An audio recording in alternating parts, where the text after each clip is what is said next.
This is RSBANDB Update, episode 616, recorded Thursday, April 27th, 2017. Yadda Dadada and ding ding ding.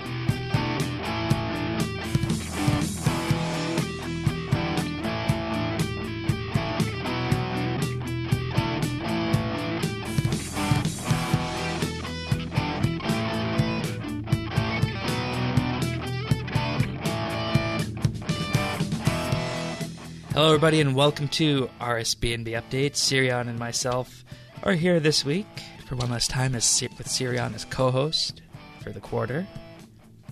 Yeah, it's gonna get a bit emotional, isn't it? Yeah, well, I mean, you haven't been here for like 6 years or anything like that, and you don't have that kind of attachment to the show like some of the other co-hosts did. But hey. Maybe our listeners will get really emotional. Maybe. And I have a distinct feeling that there's going to be an opportunity in the future for listeners to fill in for a month of RSBANDB Update later this year. Oh, wow. Yeah. That's the way we like to do things, distributed and whatnot. So, the Spring Fayre. This update feels a lot like the beach, doesn't it? It does a bit. It's a bit less sunny. Yeah. Also, I can guarantee that is not how spring looks in the UK. It's wet and rainy and grim outside. Yeah, and grey probably, not colorful yet. Not at all. No, we had a week of that like 2 weeks ago, but now it's all back to what you would expect from London. Yeah, and I mean, it is spring here, and it's been spring here for a month in Alberta, but in the past 2 weeks, we've had 2 large dumps of snow.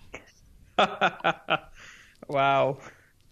Yeah, so that's possible for, any month of the year except for July, probably, depending on where you are.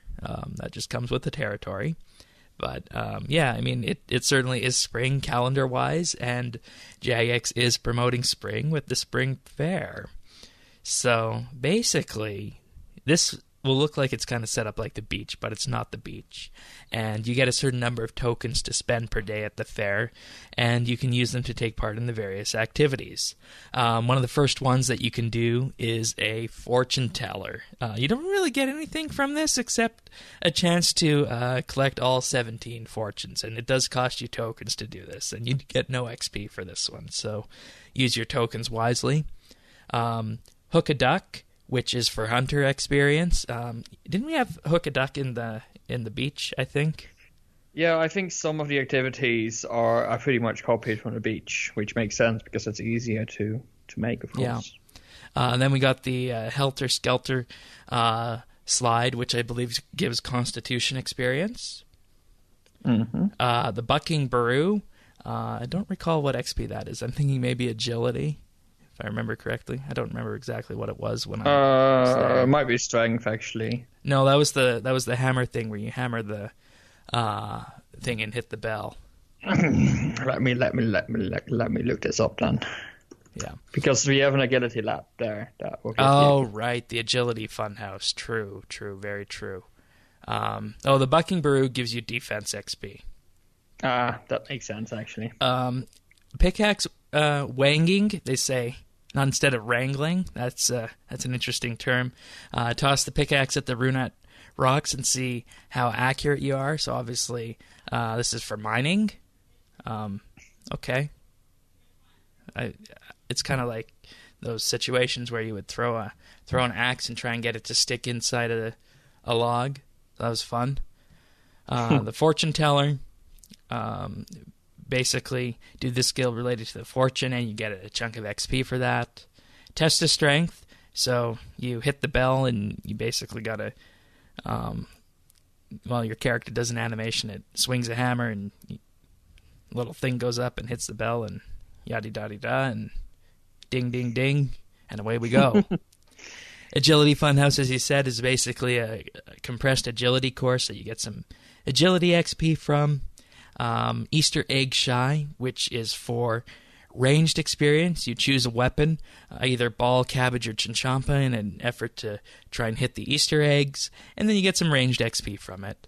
And then there are a few candy floss machines that allow you to weave candy floss and get cooking XP. And then finally, there's a dancing station where you get prayer experience, of all things. I had to laugh so hard when I read that. It didn't make a lot of sense, I think. Yeah, that was a little bit odd, wasn't it? So, I mean, you have this thing set up that's pretty much using the same interface as Sarah and Stones, except, okay. Maybe they were too lazy. Oh, no, Seven Stones. No, the dance agility poles you're talking about. Yes, that's right. Thank you. That gives agility XP. Yeah. There's also festive egg hunt that can be done around the fair. You get eggs that are colored nicely. They don't do anything aside from just looking nice, and once you complete all of them, you get the Fairest of Them All title. So you also need to talk to all NPCs for that, I think, and unlock all the rewards or something. Yep. And then that's when we get to the point where you're not going to be able to unlock all the rewards without spending rune coins, I don't think. Mm-hmm. Which is entirely different from the way that the beach worked, I believe. So, or no, there was sunscreen on the beach that you could get from Treasure Hunter. Mm-hmm. So, I'm going to start off with what I like about this update, and I think that it's easy to sum up in saying that some of the activities certainly feel spring-like, and some of them feel as though they're copies from the beach, which is fine, because, I mean, we're in a in-between expansion period right now, and we're going to have condensed updates like this. The thing that kind of bothered me about this update is that it just came with a feeling of ambivalence, because this is a community event, obviously, and I think it's good to do these. I'm not saying it's not good to do them, but at the same time, this kind of goes with what you say, that there's a feeling that there should always be an update every week. Mm-hmm. And I mean, on the other hand, if we would just have patch notes and whatnot, and I think some people would be okay with that, but others wouldn't. So, I don't know. It just didn't feel as though there was a reason to go to the beach, because it just felt like filler content. I'm sorry, to the fair, because it just felt like filler content for me. I think there's more to this update than that. Okay. I mean, the beach has been pretty successful. It was a pretty popular update, I think, in both years. A lot of people made use of it, and I think they were sort of trying to replicate that success into a different event. Right. And whether that is to fill a gap in time or another reason entirely, that is, I mean, we can speculate, but we won't know for sure. But like, I think the main idea was, let's take the beach and let's take out the core that was so successful and put a new theme around it. In the process, they did make some changes. So if you have been listening to this podcast for a while, you know that I'm really a big opponent against this whole attitude of that there's a list of tasks you have to do every day. Like, if there's this event we have to gather 1,000 tokens every day to like unlock rewards, I don't like that, because it's sort of, I don't know, for me that doesn't have to be events all the time that make me do one thing. And the beach was something where you could fill your thermometer with temperature like 3 times, I think, or 4 times. And if you wanted to do that, because the ice, you had the ice cream for that, that wasn't the issue. So if you wanted to do that, that would maybe be like 2 hours a day. So that's a big chunk of your gameplay, and you wouldn't have a lot of time to do anything else. And what they sort of tried to achieve here is to make this more like a bite-sized thing, I think. Something you can do on the side, you can add to your daily run. some of the activities cost like 10 tokens each, so you do them 10 times and that's it.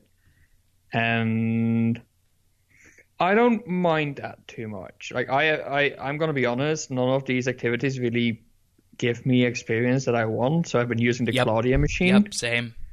So I've been using the Claudia machine because it's like 50 tokens, but it gives like cash bags, dungeoneering points. Lamps. And lamps and that kind of stuff. So that's fine by me, and it gives you some golden tickets. But yeah, it is more bite sized, and it seems that Jagex was going for that, and it also seems that the community was not looking for that, and that caused a whole load of player feedback, which we will probably talk about in a bit. But otherwise, I think what is very different from the beach as well is that there's too many activities. Yeah.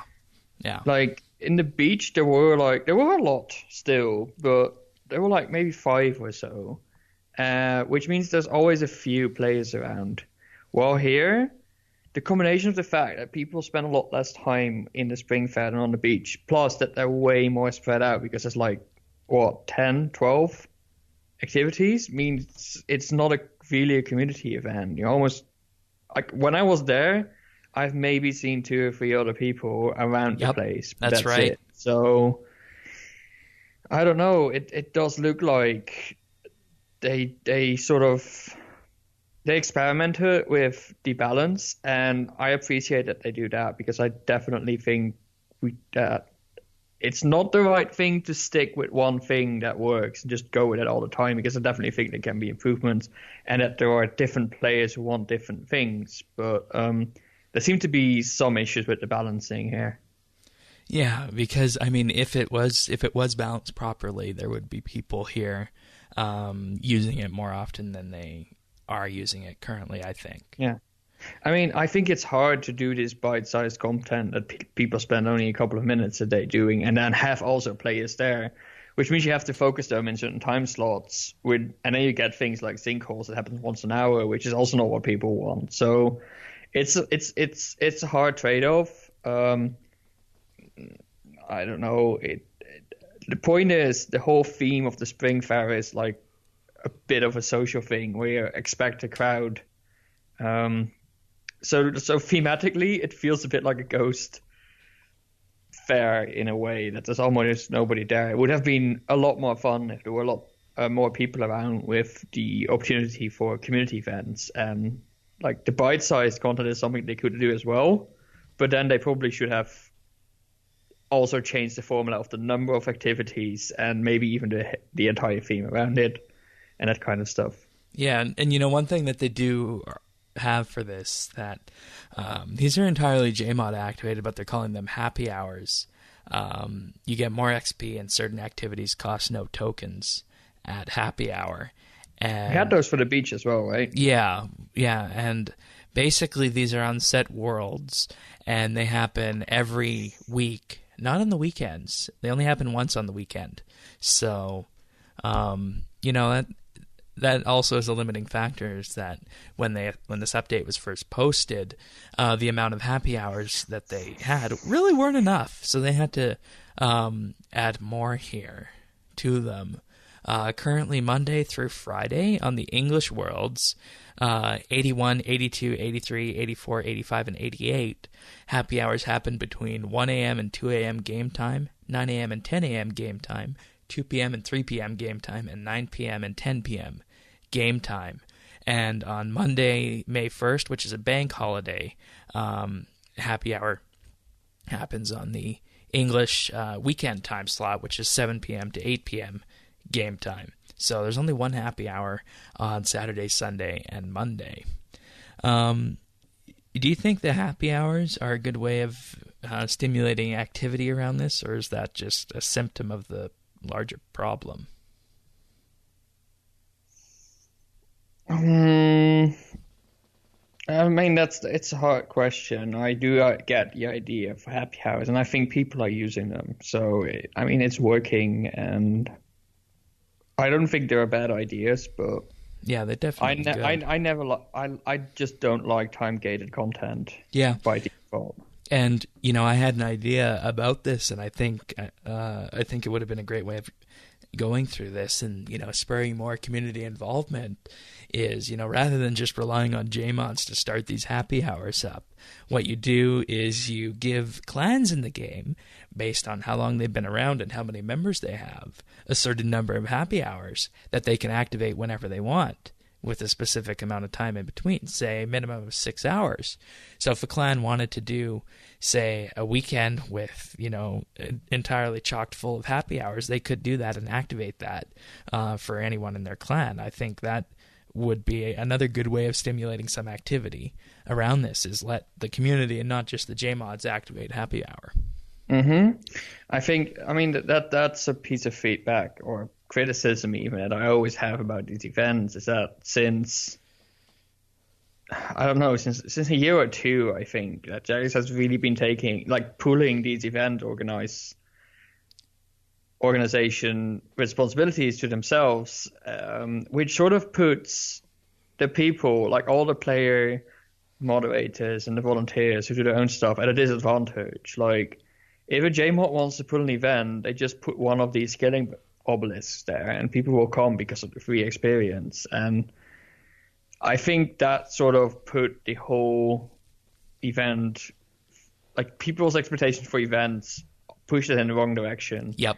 And while I agree that this is like the happy hours are a good idea, you are still pulling people in with the expectancy of more experience, but there's also the community factor, and I don't know how many people would go there for the community factor. The only good thing that comes out of it is that the sort of social aspect sort of evolves anyway. But I don't know. It's not something they should do by rule, and if they design a piece of content and have to rely on events like this to make it social, I think they should go back to the content and redesign it. You know, I think that's the true story of this here, because, you know, we really didn't have that problem with the beach, and we really didn't have the problem with the winter ski area in the crater, 2 Christmases ago. And those were pretty great events. And I think that the fact it's bite-sized and less XP, people are coming and going faster, and, you know, that's ultimately causing the need to bring people in with events. And, you know, Jagex has ways to see where people are, and they can, you know, look at various worlds and see what's happening. So they'll have all the metrics on this, and, you know, I assume that they'll be wanting to make this successful in the future by making those changes. So it is sort of saddening, because I've been asking for this bite-sized content, and I do think there's a place for that. I just the execution has to be different if you want to do that kind of stuff. And I'm sort of afraid they will look at the metrics and be like, okay, bite size doesn't work, let's throw that out completely. And I'm really hoping that they will keep the idea of bite-sized content in, like, within the company, and they will do future experiments with it, but just slightly adjust the formula. Like, look at ports, for example, right? That's a piece of permanent content, but it's bite-sized. It's something you can do every day. It's not social, but I mean, it takes a couple of minutes of time, but it adds like a whole new thing of stuff. If you can do, and hey, it led to the Arc. It led to the Arc, and I think most people like it. If not for the money, then at least for like the management aspect of it. So, ports was great because, you know, basically with time investment, free tier 85 tank armor. So, like, there's definitely room for bite-sized content like that, and I admit it's going to be really hard to make that social, or maybe we should not make it social, but I think there should be room for that as well. And yeah, it's difficult. There's a whole range of things you can do, but this sort of falls between the two things, and that's sort of where it ended up going wrong. Yeah, and you know, aside from these issues, there were a couple of other things that they did have to make, changes they had to make with this. They increased the happy hours per day. The numbers I listed were the modified amount. Happy hours are now available on 6 worlds instead of 4. And the daily tickets you receive, or the tickets you receive from doing events, was increased by a factor of 6. Mm-hmm. Which, when you think about it, that says a lot, balancing-wise, when you have to increase something by a factor of 6. I think the last time we saw such a big balancing change was Invention. That's right. Because the rewards for this are as follows. You are not going to complete this without purchasing extra tokens or tickets with rune coins. At least I don't think so. If you can now, you definitely couldn't before. Yeah, so I think the news post actually says it's now possible to get all the rewards with a bit of extra, like you can miss a few days maybe, but it is possible to get all of them now. Right. So rewards are a pickaxe hat token, a crystal ball token. These, of course, tokens are redeemable for cosmetics. The fortune cape token, the mallet token, a hypnotic parasol token, and a Zoltan pet token. That's from one of the reward shops. There's 3 different reward shops where you can purchase from, and each one of them basically gives it to you in token form, and then you can redeem it later. I'm assuming that you can trade it. Oh, okay. Oh, well, there's going to be an interesting market, I think, going forward. It's the same as the beach, right? Like, you could get beach emotes by doing stuff on the beach. You didn't buy them. You could get them through stuff, and you could sell them. And that was pretty rare if you could get them by just doing stuff and not doing that. So I'm assuming they kept that mechanic around. There's also another reward shop. Priesleek, I believe, allows you to buy a yak balloon or a yak plushie. And, of course, those of you guys who have toured the merch shop will know you can actually purchase a real-life yak plushie if that's your thing. So I might have to. Yeah, I mean, purchase it in-game if you can't purchase it in real life, right? Yeah. You can also... I might have to get the real-life one, actually. Really? I never imagined you as a plushie kind of person. Not really, but yaks, come on. You can also purchase the dance emotes that you use when you're getting prayer XP, the test of strength emote, which of course comes from the strength side of the event, and a bucking yak teleport token, which of course is referring to the defense side of the event. That one might be kind of comical to get and surprise people with a year or so down the line when people forget about this. And finally, there's a contact juggling resting token. So basically, you'll be juggling when you're resting. I know a few people who would like that. So from one day and probably half a day here, I managed to get 306 tokens from just doing everything. So oh, wow. Yeah. So, I mean, tickets, sorry. So it is possible to do that. And imagine if I wasn't doing that, you'd divide that number by 6 and you'd see how much I'd be limited by, right? So what are the best activities to do for tickets then? Because Claudia definitely isn't. Yeah. I think the ones that I got the best reward from would be the ones that are quick and repetitive. So the mining one, the hunting one, and the ranged one. Okay. That's the sense that I got. You could probably also do strength if you wanted to get some strength XP, or the bucking bronco.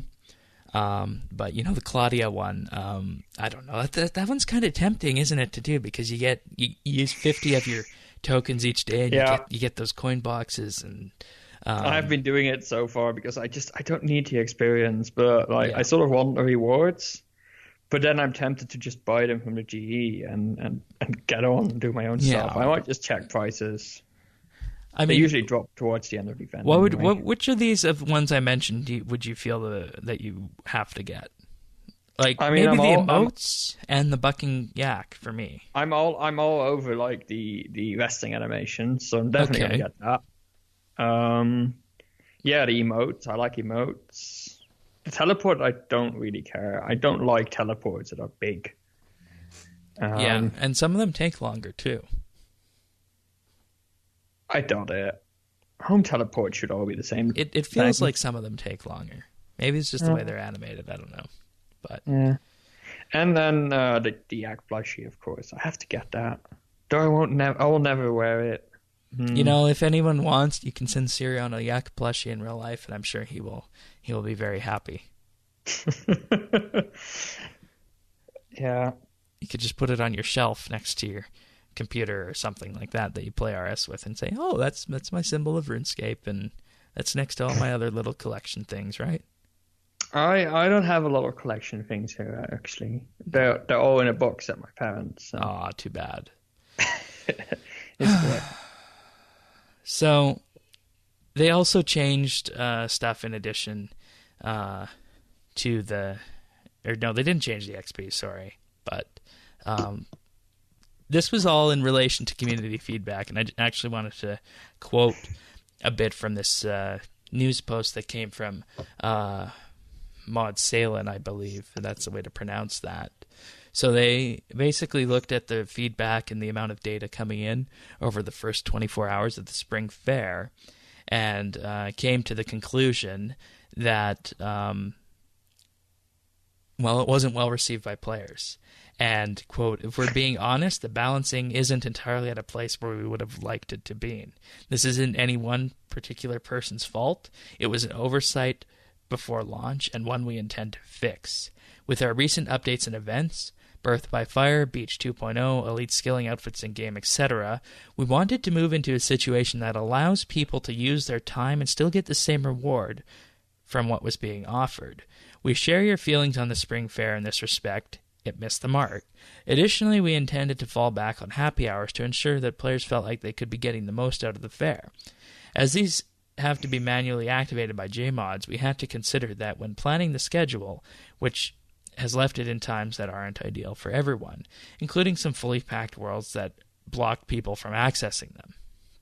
So Jagex fully admits that this was a balancing issue on their side, and I think to a large degree the ticket change and the happy hour change largely fixed this, and maybe, I think, looking at it with fresh eyes and just going there and doing some of the bite-sized content to see how quick you can earn those tokens is probably the way to go for this. And and I mean, the only issue I think remains is the two issues that we identified. Is that one, it doesn't feel like a community event because people come and go too soon, and two, maybe this just being so bite-sized in scope, it doesn't have the same draw that the beach or the winter event 2 Christmases ago did in the crater. So it just needs to bring people in.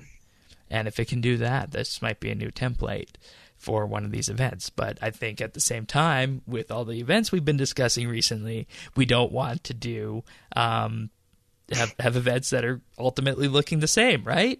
And JX even said this year they didn't want to do a copy paste of the beach. So, and I appreciate that a lot. Like me too. We need to go to this place where they don't just take successful content and repeat it, because that gets boring over time. Yep. And that's the exact same feeling I was having before coming into this episode, and reading up the Jagex post about the changes being made to this, and I can say that it's not as mind-numbing as one might expect after these changes have been made. So that's good, and for that I'm really happy. I mean, I think part of the player feedback also came from the fact that it felt very, very focused on microtransactions. Like, the beach had microtransactions, but because you could enjoy the content for such a long time without ever throwing money at it, like real life money, and this felt like you did it quickly in a couple of minutes, and then they wanted money, felt really money grabbery. And then there is, and the theme is not helping, right? Because you get tickets at a real life fair as well, and if you want to do more, you have to throw money at it. So the theming was not helping either.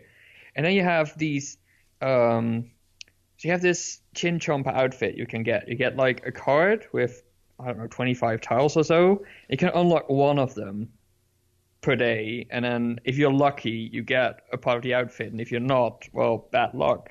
Which means you have to buy a bond to get all the tiles and get the entire outfit. And I mean, this is just two examples, but the microtransactions are a lot more present in this than in the beach.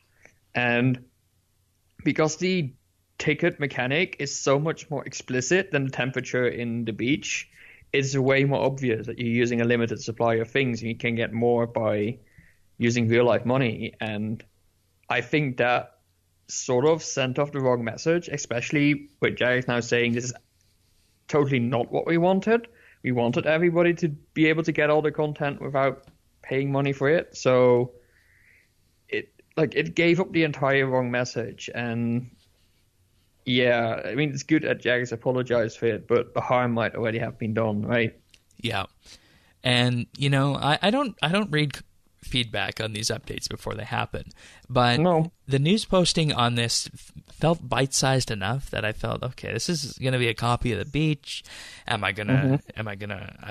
I have to do something that feels like it's a copy and paste to this? And until you actually get there, that's what you are going to expect.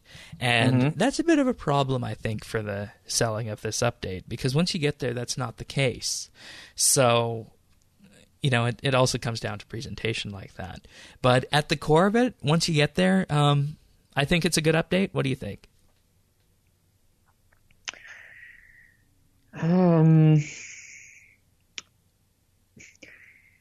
I'm not convinced either way, but the way they did the music sort of convinces me that this is actually amazing.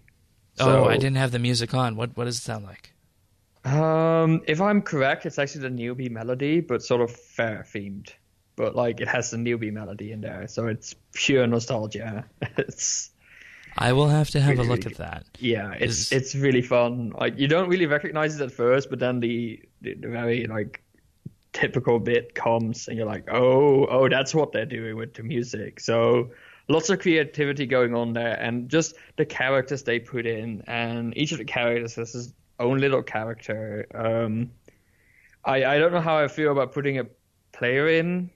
I mean, sort of breaks the immersion a bit, I feel, but I mean, I read the comics of Fez League. They're amazing.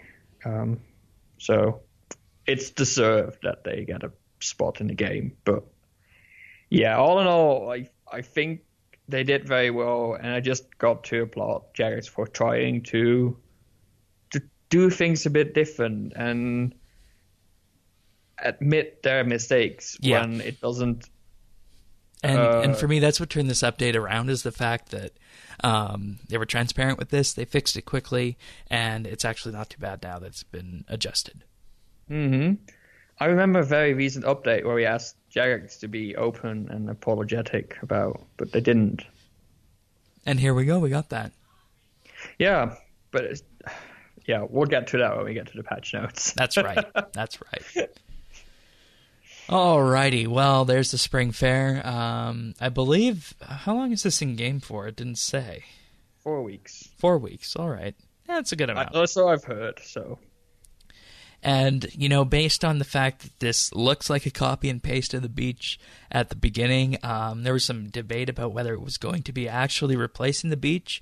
I wasn't able to find one way or the other with that, but given the messaging that Jagex has since put out about this and not wanting it to be a copy and paste, I would say that the beach is probably still on for this summer. So yeah, I mean, we get Menaphos and a huge summer thing, but right. I'm sort of assuming they will put it towards the end of summer again, like they did last year. So right. I expect to see this in the August-September area when it's starting to frost over here. Alrighty, well, there's the Spring Fayre. Not too bad once you break it apart. So, tweaks and fixes, patch notes this week. Oh boy, was I looking forward to this. Yeah, and I'm going to start off this set of patch notes by completely going through the quests, challenges, and achievements section of the patch notes. And you guys tell me what's copiously missing. Clown achievements now give the correct pop-up and message. Skeletal wishes now display a pop-up. Players can now consistently complete the Mauritania Achievement Gate Spectrations task. Players can now correctly complete the Tyrannin achievement Disco Impling. Lurgan's Run now gives a pop-up on completion. All quests have been updated to no longer display a blank task complete pop-up on completion. Players can now boost their stats to complete wilderness achievements. Note, the requirements must be met through every step of the achievement. Shane, didn't you miss a bit? Like something about a completely broken interface? Yeah, that's not even here. That's not even here. Wait, what? You didn't accidentally skip over it? No, in fact, there's only 4, 6, and a bunch of other notes from last week here. There's only 7 other bullet points on this week's patch notes.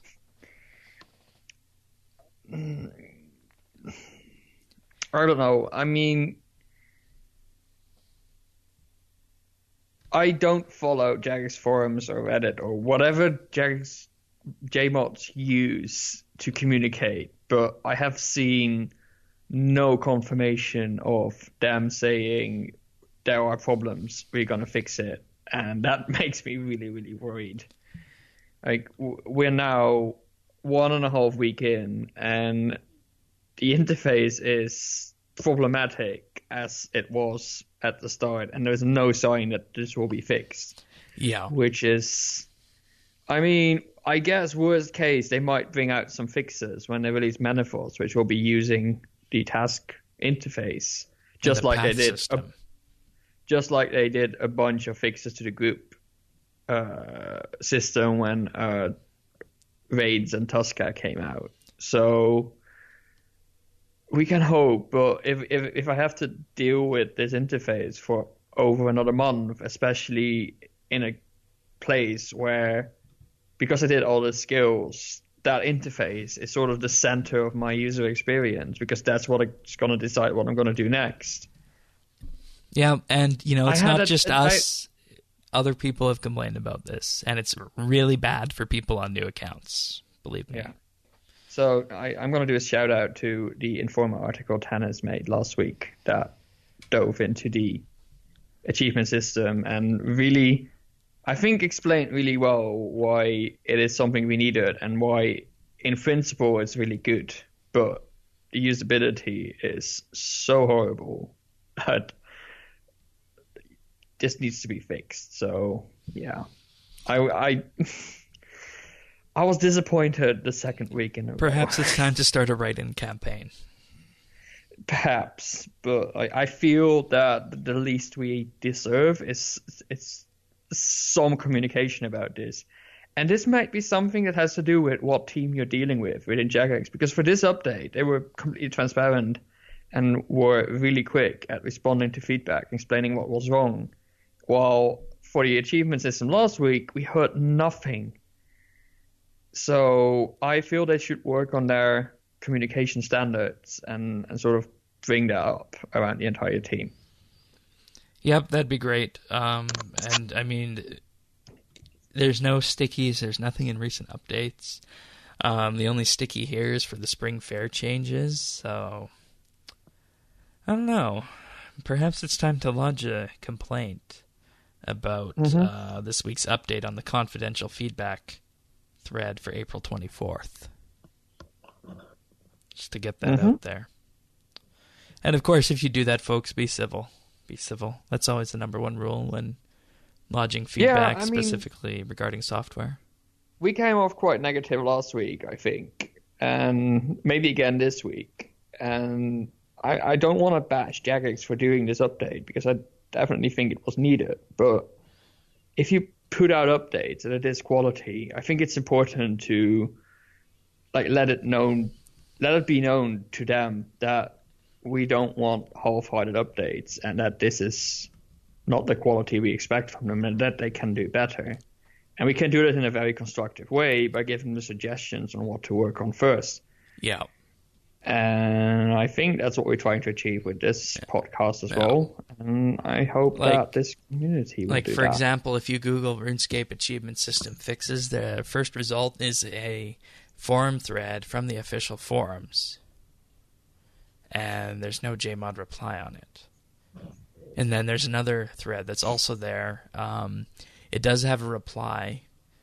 And these are referring to not being able to complete specific tasks, and that is the only thing that has a reply on it.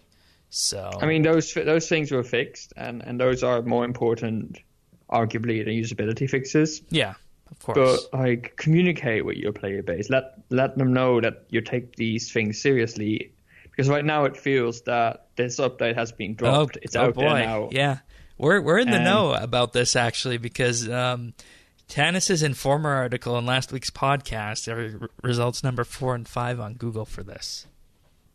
Neat. Okay. All right.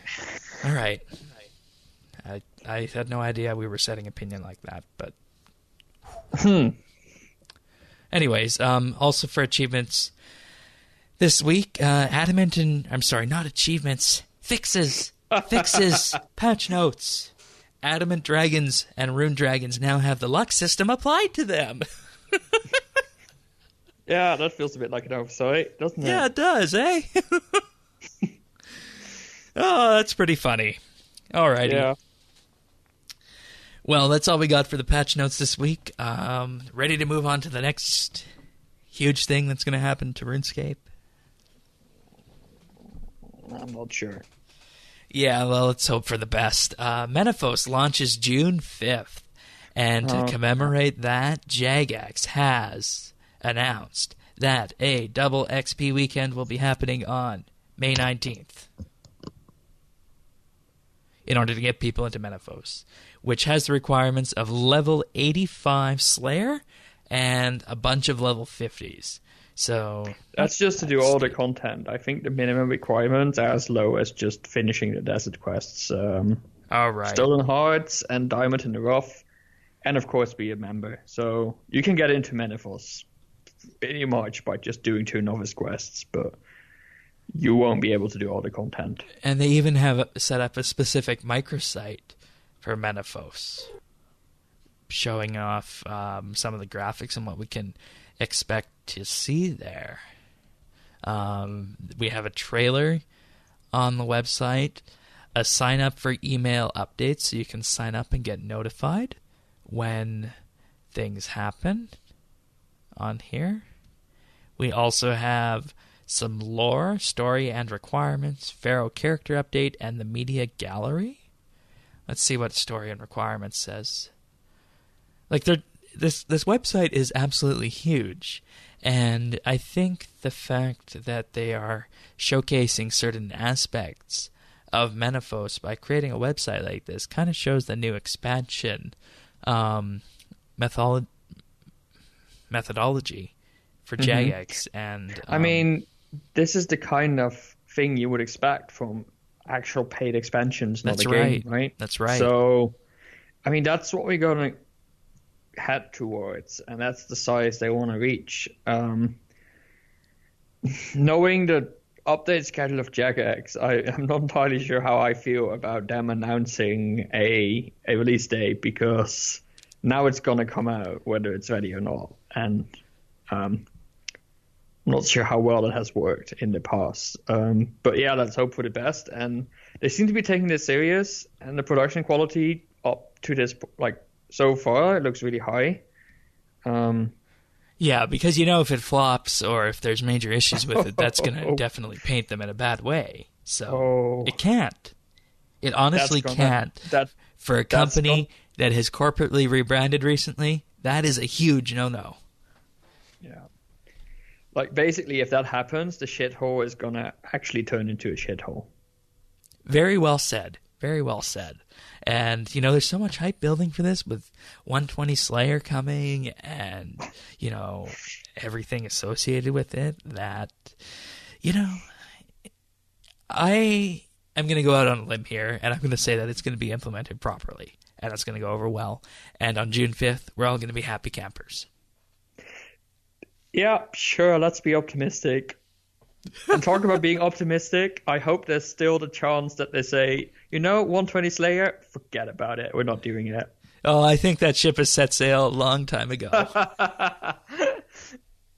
in the same boat that decided the Ark was coming for content. Oh. Yeah, and also they're calling themselves the Menaphos Insiders. So this is handful of players early access. So basically, it's a bit of an experiment, and the group will be fed information about the Golden City and other content which will make its way into the game with the Menaphos expansion. The information they will receive will be exclusive to them, and we won't be sharing them outside of the group. However, the Menaphos Insider will be able to share this information with you. They can disseminate the information we supply however they like. It's all in their hands. This is interesting. So this feels a bit like a social experiment, doesn't it? Yeah, that's right. I wasn't sure what to make of it at the beginning. I sort of briefly read through this and only sort of got the part that was like, we're gonna give information to people and they can share it however they want. And I felt like, what use does it have? Are they trying to see what mass they like? How large the group of people has to be before things start leaking? But then the idea is that things do leak. So what exactly is the point of having this limited to a number of players? And why wouldn't you then instead disperse the information to fan sites and have them spread it? Because that would be good for everybody. Yeah. But then I read into the social experiment thing. And I'm like, that is kind of interesting. But I think the most likely result also is that somebody will just go in there, copy everything that's being said, and just paste it verbatim on Reddit. That's going to happen, right? Yeah, definitely. And when it's on Reddit, it's public knowledge. And I don't know. I feel most things these days are spread through Reddit. We don't like it, but if you look at Reddit, things like PSAs, JMod tweets, teasers, everything is on Reddit. So this is going to go on Reddit as well, and it's going to be out there, and it's going to spread anyway. So I don't think it's a particularly interesting experiment, but maybe we'll find some interesting results. But I'm not entirely sure what the ultimate goal behind this is. Maybe they try to see what happens if they give out little bits of information, how they transform. That might be interesting because we have talked about that in the past, right? Yeah. Where the behind-the-scenes articles sort of hyped up updates or pushed them in the wrong direction because of the expectations being given. And maybe they're now sort of making a more controlled environment to see what happens if you give people incomplete information and make that spread and run naturally. And they're also asking for Discord name. Yeah, because the information will be spread through a Discord channel. Yeah. Interesting. I'm signing up. I think we all should, actually. I don't know if I'm signing up, to be honest. I've been trying to avoid a lot of information about Menaphos. I just want to go in there and explore it. And yeah. All right. That's my take on it. Oh, whoa. What is your Twitter handle?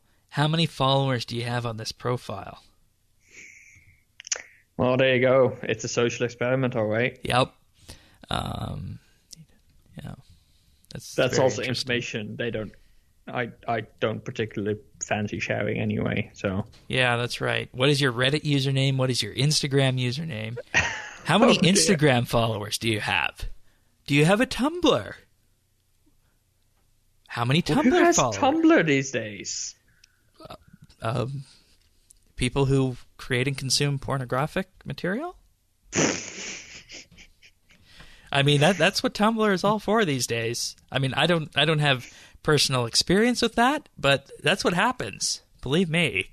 Tumblr is the number. I thought it was mostly used for your fan fictions and that kind of stuff. Well, that's and then the fan fiction in the shady area, that is. that's probably erotic fan fictions on Tumblr, given the stuff that's out there. Mm-hmm. Though, I mean, that's the way it is. So, well, good for them. And then finally, I agree that Jagex might share my public profiles with players if I become a Menaphos insider. Oh, ho, ho, ho. Okay, this is pretty shady. Huh. Yeah, no. You just discouraged me to do this pretty big time. Live, on the show. I mean, I don't see, like, there's nothing wrong with it. I'm going to get all the Informer people to sign up because I think that's something that we need to do. Are they going to be on Reddit like, hey, this person has information, you better harass them to, like, expose it? Is that what they're going to do? Maybe. I mean, I don't want to be in that position. Just think of the publicity you could bring to Clan Quest. You mean I should sign up with the Clan Quest data? I signed up with the RSBANDB data. I suppose I could do that. We have like 5 followers, don't we? We have 850, but... Oh, well done. Yeah. All right. We should get 850 if we are chosen. Yeah, well, there you go. See? And I think it's a very interesting thing. And, you know, back when Prifdinus came out, concept art of these kind of updates was fed to fan sites directly via the fan site mailbox. But as we talked about previously on the show, that doesn't happen anymore. Yeah, and this would have been a great opportunity. Yep, indeed. So, I've signed up for being a Menaphos insider. Be interesting to have someone who works with us on the podcast be one of those, so that might be something else we're hiring for on RSBANB Update. But I will see if I can get Clan Quest to sign up, and yeah. Indeed. All right, well, ready to give some more input to Jagex? Maybe. Mod Raven is working on a TAP project, which is their passion projects, essentially, and he is working on a bit of a rework for the Empyrean Citadel. So you guys might remember that the Empyrean Citadel used to belong to Armadil, but that is a place where Sliske started his game in Missing Presumed Death, and that place is abandoned now after Sliske's endgame and all of the previous quests. So this week, Mod Raven wants input on what's happening with the Empyrean Citadel.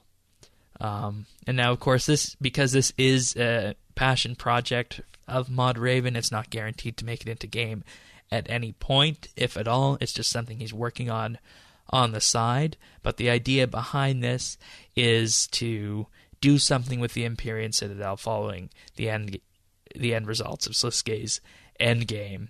And some people have suggested that Armadil should reclaim the Empyrean Citadel, so he's wondering what exactly should happen with this. And some ideas that he floats around are, should it be a social space where Armadillians can gather together and debate issues of morality and justice? Should it be a place of quiet contemplation, or should it be a raucous avian party? No, there's also going to be no new graphics, no rite of passage quest. There can be lore, and it can be definitely niche. So, no rite of passage quest. That I was hoping for that. The Big Bird quest. Everyone had suggested, let's have a National Geographic special on how birds are created and all that. But, anyways, that's what people thought rite of passage would end up being like. But in any case, these are the options that can go forward for this. I think that they should. I think it should just be left empty.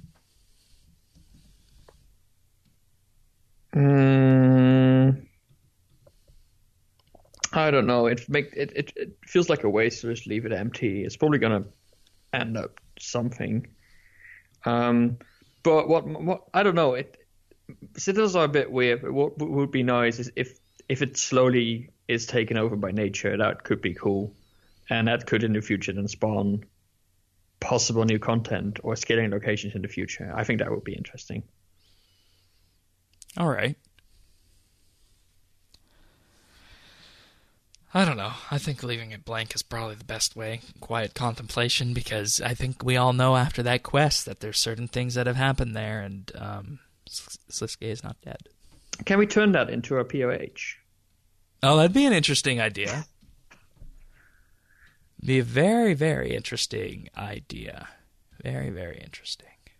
I mean, nobody's using it, and we are part Sliske apparently now, so I don't know. It's ours. Yeah. Yeah. All right. That sounds good. All righty. Next up, the third age of Jagex. Moving to an external source now to talk about Jagex, the company. A little bit ominous. Dun, dun, dun. The third age of Jagex. So, this is an interview with the new CEO, or acting CEO rather, Phil Mansell, aka Mod Pips.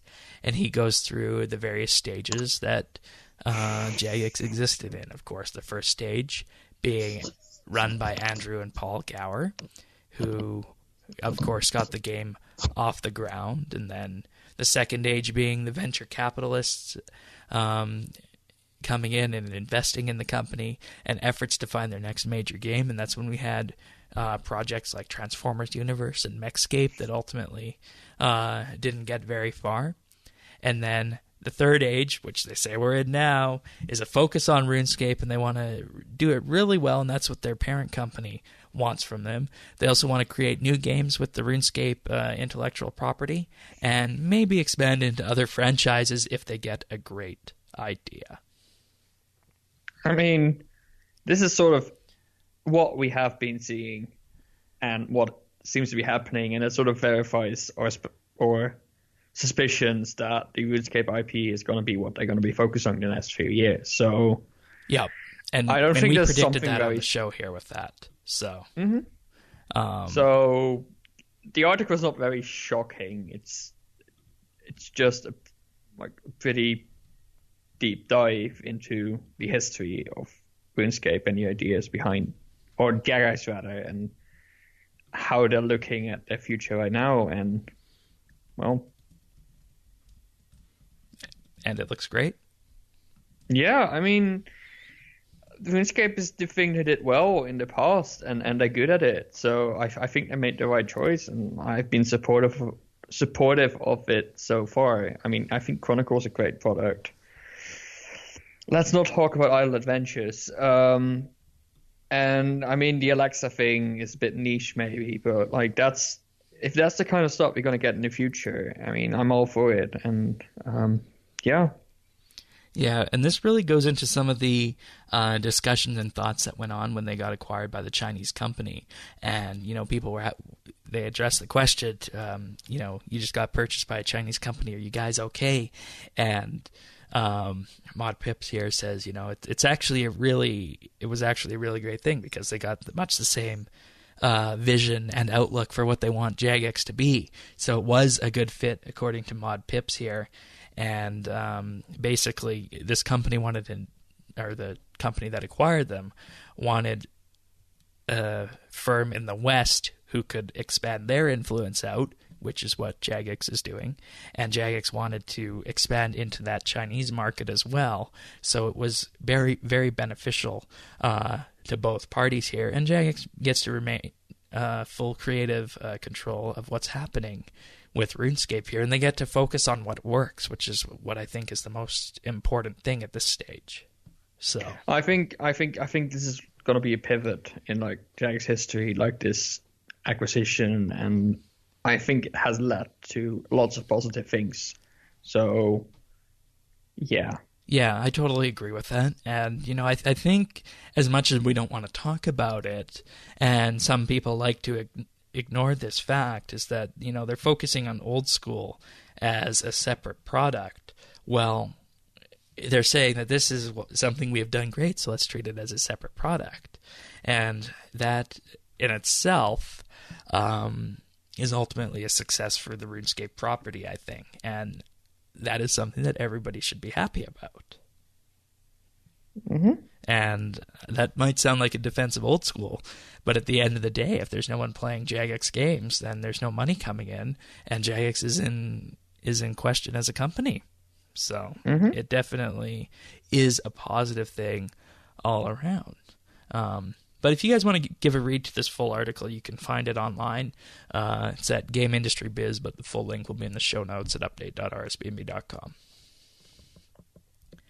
Okay, so just a couple of small things before we wrap up the RS section this week. We do have some numbers on the current amount of skill pets that have been released in-game as of April 20th. They didn't include all of the skills here, but unsurprisingly, the most is fishing with 37,391 pets, followed by divination at 30,810, and then the third highest is woodcutting at 28,917. Farming is also up there with 21,503. Herblore has 10,759. Construction has a really small amount of 4,262. So, and of course, I think that makes sense because construction is definitely a skill. It's very expensive. People don't necessarily want to train it. Especially not past 99. Yeah. Or 120, but yeah. And Bernie drops will be revealed at 1 a.m. game time on the 22nd at RuneScape. And I looked for the picture showing this number, and it wasn't really there. So that was a little bit confusing. So they say at RuneScape, so maybe that's referring to one of their other channels, Twitch or YouTube, for example. But skilling pets are definitely out there and making themselves known. I mean, no surprises. I think the number of pets for each go. Yeah, obviously the ones that are trained more are going to have more pets in the AFK skills. You could see right up there, up top. Especially the ones that are related to invention. Yeah. Alrighty. Next up, we have an update on Hazelmere's Signet ring. And this is something that you and I talked about with the luck rework. That was rumored when that update came out and really hasn't apparently been dropped yet in-game. And they can tell that, I guess, based on a world broadcast. So as of today, this is not in-game. And Mod Timbo has actually been answering yes and no questions towards people that have been asking him about this. And the most recent revelation from Mod Timbo is that the ring is basically dropped similar to the Vecna skull, except much rarer. And you need to have the luck of the dwarves equipped in order to have it dropped. So you need the highest tiered ring. It's not available from treasure trails. Having this ring equipped would not result in another ring drop. The ring doesn't have a connection to Hazelmere. It's just named that way. He also confirmed it could be dropped in Curadel's dungeon, but being on a Slayer task is not required to receive the ring, and that a Blurberry special is not required, because there is also some cases where obscure NPCs that don't normally drop these kind of things would drop a Blurberry special. So there was some speculation if that was needed about this. And Mod Timbo has been kind of pointing people in various directions, yes or no, for the entire month of April, trying to figure out what was happening here. So, and obviously no one's got it yet, so, and we don't know what this ring does. So it's still a huge mystery, and this was unannounced with the luck rework, which I think we took issue with. Mm-hmm. I don't know. I'm assuming there's going to be a huge broadcast whenever someone gets this, and it's going to appear online in the Jagex auto feed, hence why they're able to tell that as of the 27th of April, no one has received the ring. So. I mean, maybe there is some special requirement for getting it, but if it is literally just kill monsters while wearing a Luck of the Dwarfs ring, it's just really, really rare, and it's still not dropped within a month, then it's probably a bit too rare. Yeah. And, like, is it going to have some other effect to it? Is it going to have some super stat to it that we don't know about? And Is it tradable? Well, it's on the Grand Exchange. There's a listing on the Grand Exchange for it. Oh, dear. So it is going up on the Grand Exchange based on the fact people are putting in offers for it, but that doesn't mean that it has been received. So, I don't know. Do we still feel that this is kind of a out of left field thing to do for the rare drop table and the luck update? I still think the news post was misleading. And this is still one of these things. I don't know how easy it will be. I mean, I think the conclusion we came to is, like, in the end, it also depends on how you will end up getting this thing, like, if it's accessible or not. Yeah. Well, we know it's not Clue Scrolls, and we know it is related to a monster drop from the rare drop table, and it's not related to Slayer. So, definitely somewhere out there, but one of the mysteries of 2017. I never thought we'd be having such a huge mystery in RuneScape. Who knows? It could be a tier 5 luck ring that we weren't told about, which would be really, really annoying if we find that out, 5 or 6 months after the fact. Yeah, I mean, I think if this is going to end up being something that has really, really good bonuses or something. Yeah, then if that's the case, that's a problem. It's going to be a bit of a dick move because, like, only the richest people or the really, really lucky people are going to be able to get this. Which, I mean, I don't think that's the good entry point for an update. I think every content should be accessible in some way, and its price and rarity should reflect. Like, well, I mean, how do you say that? Like, it should be fair for everybody. It should not be something that you need to get to be most efficient and then be really rare like this. Like, the Luck of the Dwarves is something that is quite expensive, but it's obtainable for everybody in the end. Yeah. Whereas like, this, we don't know. It could just be, you stand on one foot and fight some Slayer monster, and there you go. Yeah, well, like drink a Blowberry Special, stand on one foot, do a little dance, and kill a hellhound. I don't know. Yeah, well, he said it wasn't related to that, so... maybe he has to, like... Yeah. It's going to be definitely very interesting to see what happens with this, but it will be cause for concern if it has more luck than the Luck of the Dwarves, I think. Agreed. All right, and next Monday is a bank holiday, so the update will land on Tuesday. The RuneScape update, that is. That's good news for me. Yay! All right. It means it's a bank holiday for me next Monday. And you get to have a nap. I get to have a nap in the morning. There you go. Okie dokie. So, we're going to move on to the questions right now. We got 2 of them this week. The first one is from Tycho, our friend Tycho in Clan Quest. At the release, the balancing of the fair was a total disaster. You mentioned earlier about the idea of Jagex either having a system or a person that could look at the product before releasing and determine the quality of it.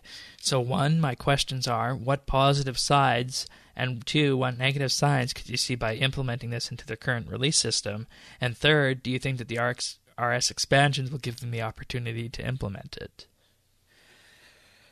I mean, I think the obvious negative side is that it's effort, and either you need somebody to really intensively play through all the content to really get this, which means you need to hire a whole bunch of people. Having an automated system for like updates like this is almost impossible technically. Like, you can't really, and even with like one person, like, you can't have a person play through this day after day to get the entire end-to-end experience, and that is the biggest problem with testing. Like, it's really hard to get the full experience that players get because you only have limited time to test your update. You can't give it the full time that players will be giving it because you have to also do other things. And there's also the chance that you're not going to think like a player does, and you might not be able to break it in that certain way.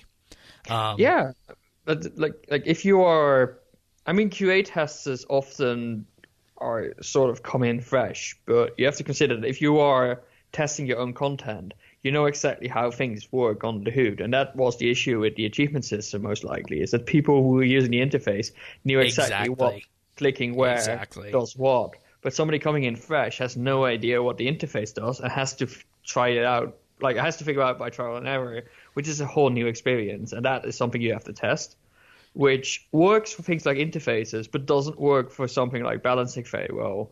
And when it comes to balancing, you probably just have to end up making a big spreadsheet, having average experience and ticket rates in there, sort of do the estimations of how many hours of gameplay are involved in playing. Yeah. I think the definite positive signs is that if you let the players access the content through a test server, you can gauge the way they're going to react to it first and foremost. You're going to find any major bugs that you might have missed. And you're also going to be able to make tweaks faster because fewer people are going to see that, and it's going to have less of a negative impact. Now, the negative sides of this are, of course, that, like you said, you need to employ people to do this potentially. Another negative side of it is that with a game like RuneScape, if you were to bring this in for an expansion, I don't think Jagex would want the content of their expansion being leaked to the public before it comes out. So they would need to have strict non-disclosure agreements set up with the testers saying that, okay, you can't reveal what you see on this test server, but we want you to play test the update. And, to an extent that they have done some of these things, they have brought players into Jagex to play test certain updates and whatnot. I think one of them was actually Next Angel of Death, and a few of the other ones. I think for Menaphos, they're actually getting people in as well. Yeah. And, I think that's a good way of doing it. It's just really unfortunate that it's going to be limited to people in the UK, and it's not really transparent on who is being chosen or how someone can be chosen to do this. Because of the NDA. That's right. But like something like Elite Dangerous, right, has a test server that you like every time there's a big update, it comes out on that server and you can play it. Yeah. It works for some updates, but like the big difference is also that RuneScape has this weekly update schedule, so it's really different. And also the nature of updates is quite different. Menaphos, you could do a test server on that before you put it out, but the updates that Jagex does are, especially the big ones, are very focused on like bringing lots of new stuff out at the same time and coming up with the best rates of experience, and really this time-gated thing, like putting everything in there, like everybody in there at the same time. And if you do test server, you sort of take that away. So RuneScape might not be a game for which this works very well, but then again, for updates like EOC or combat-related changes, this would be ideal. So, you can make it work. It just doesn't work for everything, especially something like the Spring Fayre, which, it was not really a surprise update, but in a way, it's also like just something that comes out that you don't want people to play through it before and then be like, okay, now you can actually play it for 4 weeks. It doesn't really work. Exactly. And I think that is the huge reason why we haven't seen this with RuneScape. And of course, we've seen this with RuneScape 3's new interface, the HTML5 beta, the NXT beta, the Evolution of Combat beta. Knock on wood. So Jagex has done it before, and it's worked with varying degrees of success. So obviously, I think it comes down to what you said, the weekly release cycle. And while we would like to have the expansions and opportunity to implement something like this, I don't think it'll happen. I think the only beta that we were promised here was the banking update this year. So it'll be interesting to see how they do that, if that's on the live server or if you copy your stuff over to just play with the bank. So and about like the third question, like, do you think that RS expansions will give the opportunity to be implemented? This depends. So updates for which you can do an early access program is updates for which you are beforehand completely transparent about what you're going to implement, right? Menaphos has so many secrets, you can't do an early access program for that. But let's say you're like, okay, we're gonna, for expansion 2, it's gonna be a complete rework of what we're doing, and we're gonna work with the players to implement it, release design docs, that kind of stuff. Then you can do an early access program because all the info is out there anyway, and you can have the players really have an impact. But I think expansions, guys wants to stick with this program or with this idea of that it's a bit of a secret what comes out, and it's like an even ground for everybody. But I'm hoping for other big updates like the mining and smithing rework, we might be able to get this early access program. Like the mining and smithing rework is probably the best example as something that needs a lot of testing because it's a content over such a wide range. It's really hard to test it internally. That is something you want to give access to, and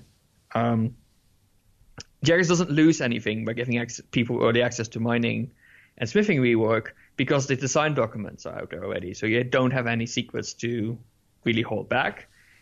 If they do want to put like some Easter eggs in, you can hold those back to put them in after the early test program is over, basically. So yeah, I mean, I don't think the expansions per se are a good point to implement them, but I do think we have some updates coming up that might be able to have a case like that. Yeah, and I really hope that the Bang rework is probably going to do something like that, and I'm hoping the mining and smithing rework as well. Yes. All right. Next one is from Wolfie. Do you have any memory from the podcast that make it memorable? And when are you coming back? Well, I think I can answer the when are you coming back for you, which is I think next week.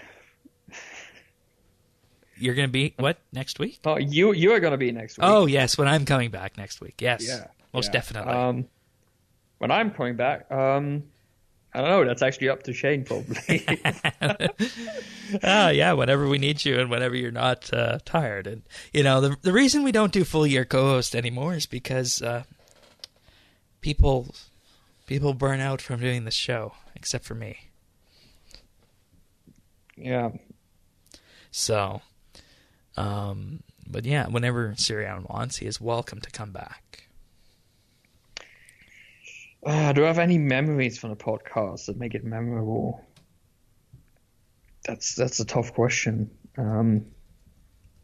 I mean, you get a lot of these memories in the clip show. In the clip show, yes, indeed. Yeah.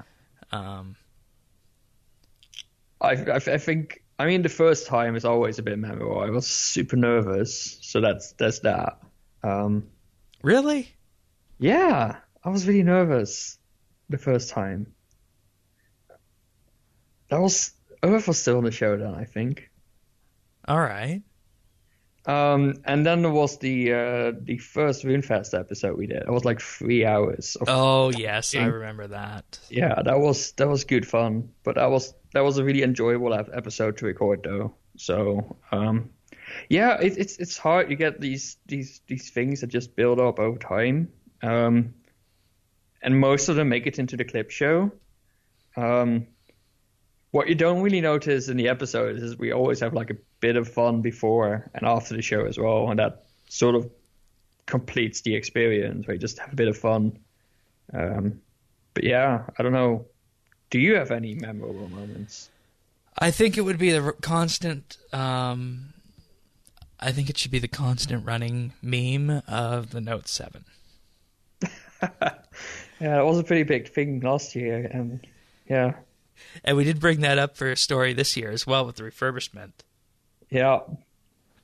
Yeah, that's never going to leave the show. I think that's sort of ingrained now. And it's so weird that you realize that these podcasts sort of record history, and that like if somebody listens back to this in 5 years, it will reflect the current state of RuneScape, but also the tech world.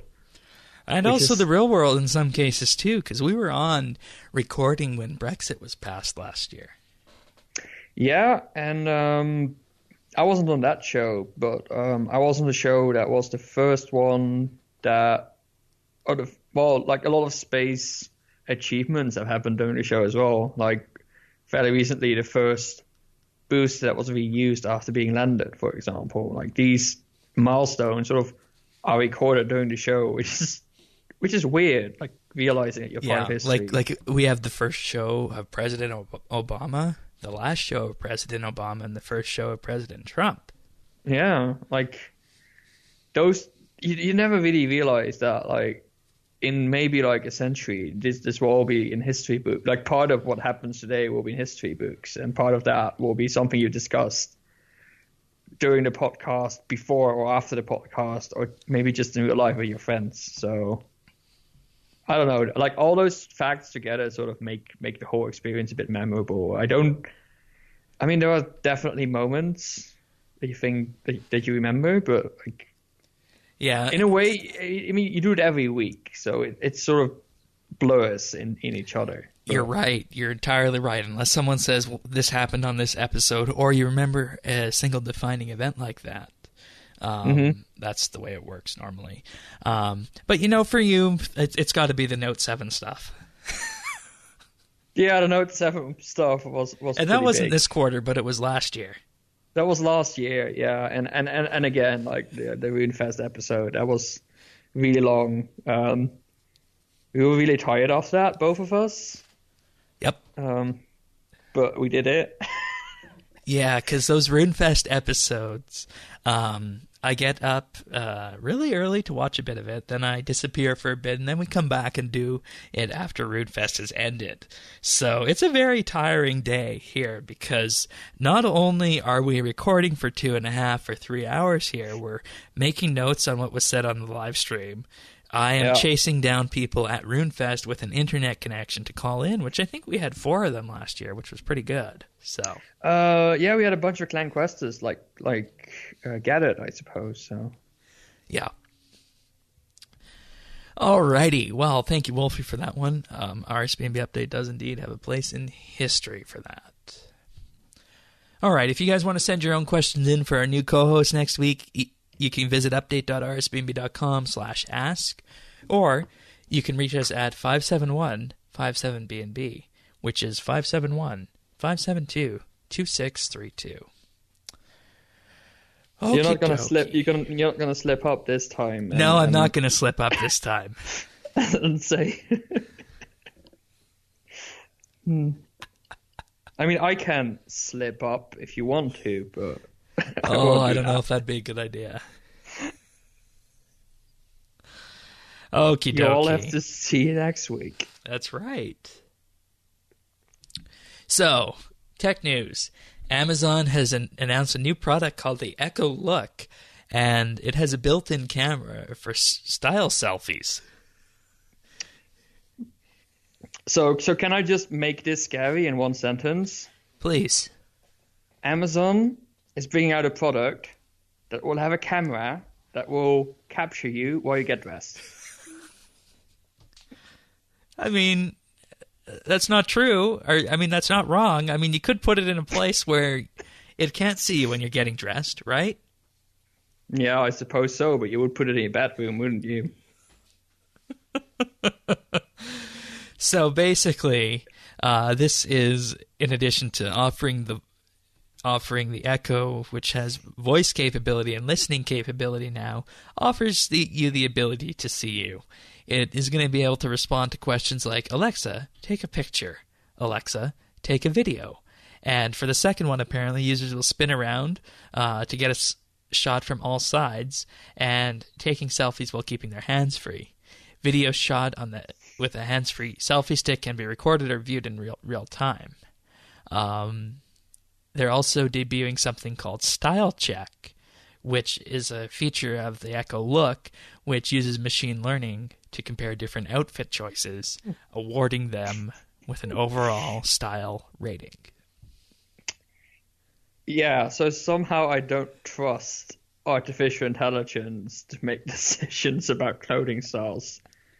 Isn't this very personal anyway? It really is, and for that reason, it kind of feels like an April Fool's-y kind of post. So, And, with that, I think ultimately what we got going on here is the next generation of what Amazon wants to be doing. Now, whether or not this is going to take off, I don't know. But you do raise a very interesting point that it could, if you put this in your bedroom and let it watch you get dressed, well, then you're sending that in. Well, a lot worse things happen in bedrooms that you might want to have recorded as well. So That's true. Same thing goes for if you got a TV in your room with a Kinect associated with it from an Xbox. Yeah, I suppose it takes that role, and I mean, this is something you have to be careful with. But the same with, like, say, the Amazon Echo, the Amazon Dot, or the Google Home. Like, they all sort of are in your living room and sort of capturing what's going on. I don't know. A camera feels like it's sort of breaking a barrier for me. Like, maybe it's very personal, but a microphone is one thing, but a camera feels... I mean, it certainly looks like it's being sold as a style product. It's only $20 more than the standard Echo. So they definitely are going to be wanting to sell it for a price that is achievable for most people. So there's that. Though, right now I'm not fully up on the technology, so I'm not sure what the next steps with this could be, aside from using machine learning to determine what kind of style you should wear. You have any ideas on that? You mean more users for the camera, that is? Yeah, more uses for the camera aside from style check. Well, hands-free selfies. I know that a lot of young people these days seem to care about selfies a lot. Yeah, that's true. You don't? No, I couldn't be bothered. Yeah, same. I hate them. Same. I hate them. Yeah, I don't know. Like, yeah, pictures, sure, but like, how often do you take pictures at home? Like, only maybe to show off your outfit, which is what this thing will do. Yeah. I don't know. Like, maybe in the future it will be able to pick up certain gestures, but maybe that would be really far off. That would be more Kinect. Yeah, and Microsoft has scaled back on the Kinect gesture stuff. So, yeah, I mean, I doubt it's really going to work that well. Like, what would you do, and what would the response be? I don't know, but I mean, the only thing which might work in the really far future is that it's able to figure out the what's the word for it? Like gesturing language, sign language, and sort of let people who use sign language talk to them. Yeah, maybe? And then like turn it into voice somehow or text.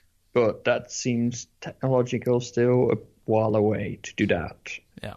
Consistently. But that might be a next use, of course. Yeah. I think the biggest thing is just to let Amazon sell clothes. I mean, yeah, of course. I mean, it's Amazon after all. Yep. But yeah. Okie dokie. Next up, Waymo introduces early rider program for self-driving cars. So what's this about? So Waymo is a Alphabet daughter company. So it's a sister company of Google. And they do all the self-driving car stuff. And they have apparently considered the cars good enough that they are going to let consumers drive around in them. So there's an early access program or early rider program in Phoenix, which is somewhere in the US. I don't even know the state. Is that Arizona? Arizona, yeah. I had it right. Yeah, so Phoenix, Arizona. Basically, you can sign up and you'll be picked up by a self-driving car and it will drive you to wherever you want to go. So it's basically some sort of taxi service. The service is actually free right now, and the main reason they're doing this is to get more insight into traveling patterns. Like, what do people actually use cars for, or especially self-driving cars for, and see what they do. But yeah, I guess this is a pretty big step in self-driving cars, isn't it? Yeah, and this is what everyone ultimately thought it would be, is that taxis and whatnot would be replaced, and you just call a car in, and there you go, you get a new car, and you're off to your destination. So this is obviously heading in that direction. You know, an interesting part of this is that I think they're doing it in Phoenix, and the reason for that is because it's a lot easier in Phoenix to get permits to do this kind of stuff than it would be in, say, California, where Google is based. Mm-hmm. So, and plus it's smaller and not as congested, so it's going to be less work for them trying to keep safe.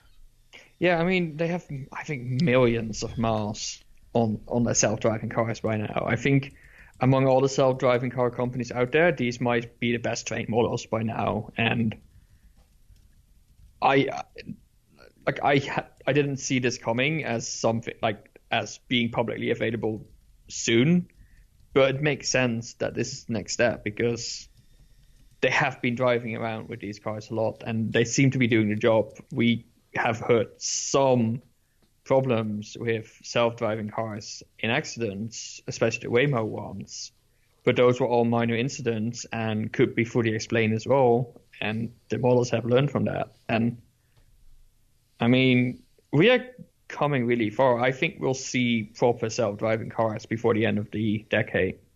Oh, I was going to go further and say by the end of the next decade. Well, maybe then for when they come commonplace. Yeah, I mean, I do think that by the end of this decade, self-driving cars will be in some places. It will maybe not be very widespread, but I think there will be actual places where you get self-driving cars going. I mean, we still have 3 years, and every year we make huge steps, so yeah, I'm confident. Yeah, and I think people need to get rid of their fear of this, because you got to realize that a computer, providing it's set up correctly, is going to react faster than a human, so should be safer.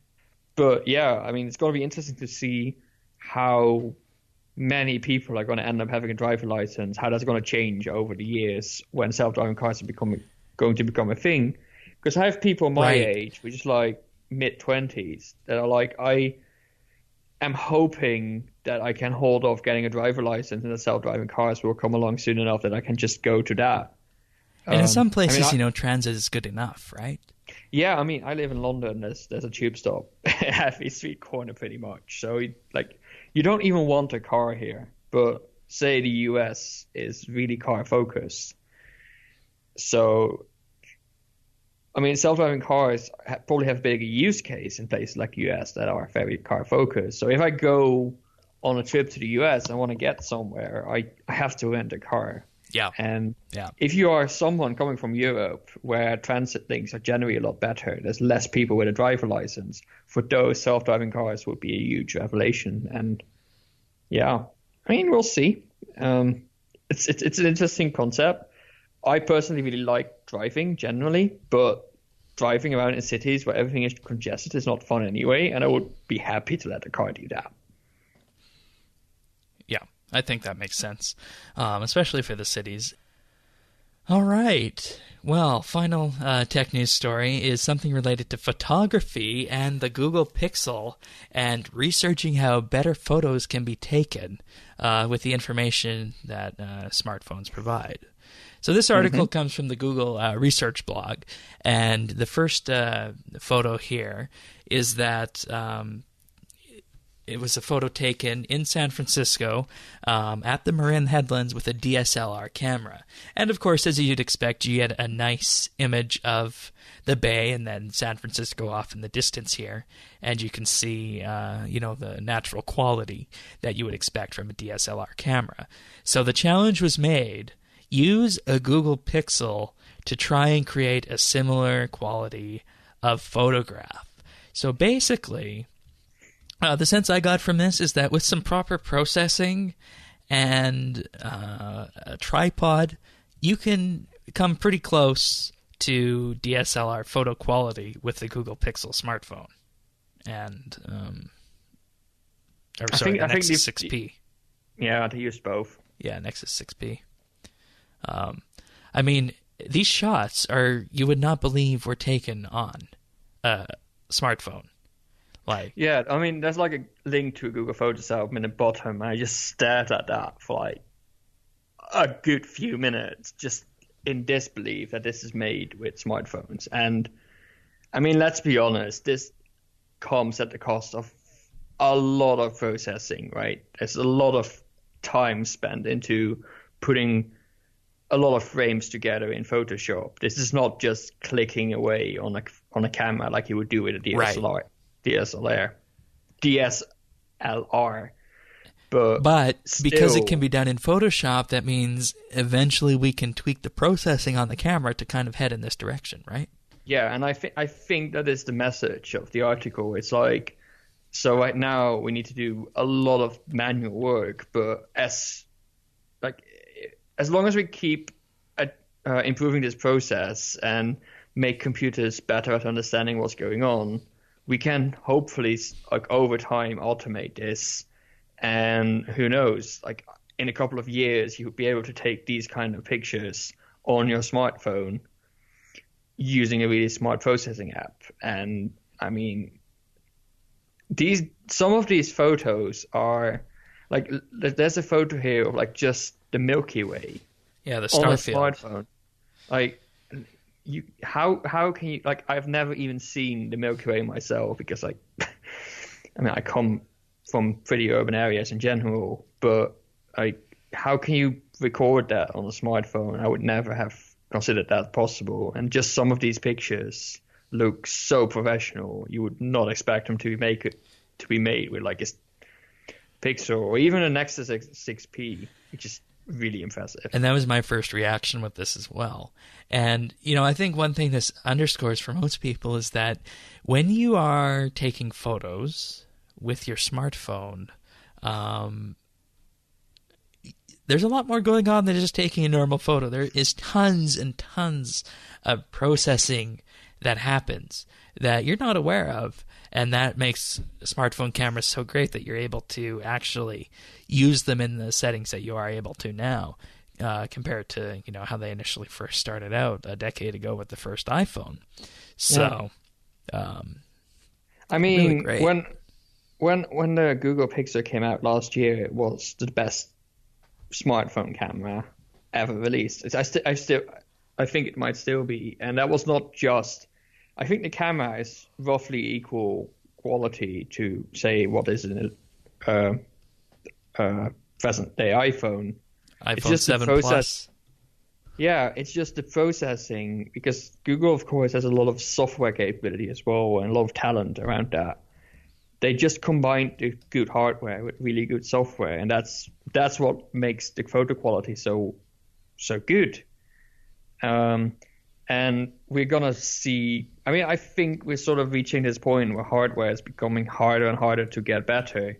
But I think there's so much more to be done on the software end that, I mean, I think the camera on the Pixel was a big selling point and showed how much demand hence there the is name for of the phone. Yeah, and also the demand that there is for that. And I mean, I have like an actual old-fashioned photo camera at home. That must be like 10, longer than that, like 10, 12 years old. That's like an actual photo camera. And then I have an iPhone. Digital camera or film or digital. Film? Okay, all right. And then I have an iPhone 5, which makes pretty much better photos than that. Yep. And then I have a Pixel, which is incomparable with either. So, like, it's just so funny that I have a photo camera that's no, it's not that bulky. It's like a pocket photo camera, which, like, back in the day of like the iPhone, even like the iPhone 3 or 4, you would not have expected those to make good pictures. The first real good iPhone photo camera I find was the 4S. Yeah, that probably makes sense. So that's roughly the time where it overtook my photo camera. And now these things I have never been able to do with anything. But like, I took the Pixel on a vacation to the US, and the pictures I made were almost more beautiful than the actual landscape. Really? And then, yeah, no, I'm not making this up. Because, for example, I went on a trip around London to look for a new living space, and I made pictures of areas. And I looked back at the pictures at home, and it made such nice pictures with like huge, nice skies that I didn't even notice when I was out there. That I had to tell people who was telling about the neighborhood that it doesn't look as nice as in the pictures. So, like, because of HDR and using HDR well, like, makes things so nice. And right, and the normal point and shoot cameras don't use HDR. No, and that's what happens. Your sky gets washed out, or your scenery is too much, and then whereas the phones do all this processing manually or automatically rather to create a good quality image. So that's what you're getting from this. Yeah, and it was just ridiculous. It's just looking back at pictures and realizing that like they're getting better at making things look natural and real. And by no means I'm a professional photographer now, but it certainly feels like smartphones can make people that way, right? Yeah, I mean there are courses out there that is like smartphone photography. Like you can learn to do that these days, and it's a lot of I mean I don't consider myself a photographer, but it is a lot of fun to take pictures. It's a lot of fun to think about compositions and that kind of stuff, and this sort of brings that to more people who don't really want to invest into expensive camera but can still get really nice results. Yeah And, I mean, it's all on your phone, so there you go. You have it with you all the time anyway. Yeah, there's a reason the number one cameras on Flickr nowadays are smartphones. So. Yeah, and it's not just, like, the nice quality. It's just the processing is so clever that, for example, we were driving in a car, and we saw a sign coming up that was, well, funny, so we wanted to make a picture of that. I took out my phone, I wanted to take a picture, and I noticed that I hit the button like half a second late, right? I checked the picture and the sign is bam in the middle because it takes a couple of frames, and it is smart enough to figure out to realize that's what you wanted. Yeah. And this was on the Pixel. This was on the Pixel phone, yeah. Okay. So, yeah, and we had a couple of moments like that where we just had to get it out really quick, open up the camera and make a picture, and then feel it's not right or blurry, and it just figures it out. So phones become really helpful in sharing things, in saving memories, making nice pictures. So yeah, and the lesson of the day here is that you might think you have a good camera in your point and shoot, or you might not need a camera, and okay, smartphone cameras aren't that great, but in reality for many people smartphone cameras have become the camera, and with increases in processing power on the chips and whatnot and increases in sensor size, we're going to be able to slowly creep up towards this DSLR style of quality. Granted, it won't always be there, but we are heading that direction. I mean, there's a reason that things like Instagram become more and more popular, right? We are sharing things visually more and more, and I think it's a good development because it's so much nicer and fun to do. Indeed. Well, this is something we can all watch out for in this year's smartphones to come. I think Google releases new phones in May? Or summer? No, I know I Apple is in the fall. Last year the Pixel was actually after the new iPhone because they made fun of the headphone jack. Right, okay. So it's going to be fall as well. Right, I'm thinking of the developer conference in May. Yeah, that's I.O. Yeah, that's happening in May. Alrighty.